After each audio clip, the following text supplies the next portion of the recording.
কয়েক বছর আগে সৌরজগতের বাইরে একটি নতুন গ্রহের সন্ধান পান মহাকাশ বিজ্ঞানীরা। নতুন এই গ্রহের গঠন বৃহস্পতির মতো হলেও তার রয়েছে আলাদা কিছু বৈশিষ্ট্য, যার মধ্যে সবচেয়ে অদ্ভুতটি হল পচা ডিমের মতো দুর্গন্ধ বের হয়। শুধু তাই নয়, গ্রহে বৃষ্টির মতো ঝরে পড়ে কাচ। ২০০৫ সালে মহাকাশ বিজ্ঞানীরা পৃথিবী থেকে ৬৫ আলোকবর্ষ দূরে ভালপেকুলা নক্ষত্রপুঞ্জে একটি নতুন বহির্গ্রহ আবিষ্কার করেছিলেন। আবিষ্কৃত এই গ্রহের নাম রাখা হয়েছিল HD 189733b।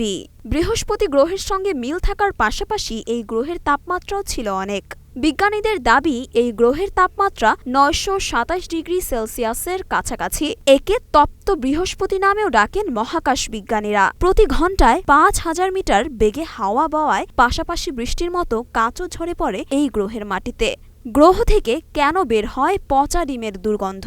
বিজ্ঞানীদের দাবি, গ্রহের বায়ুমণ্ডলে হাইড্রোজেন সালফাইড নামে এক বর্ণহীন গ্যাসের প্রাচুর্য রয়েছে। সেই গ্যাসের উপস্থিতির কারণেই গ্রহে পচা ডিমের মতো দুর্গন্ধ ছড়িয়ে থাকে। মরিয়ম মিম, ঢাকা পোস্ট।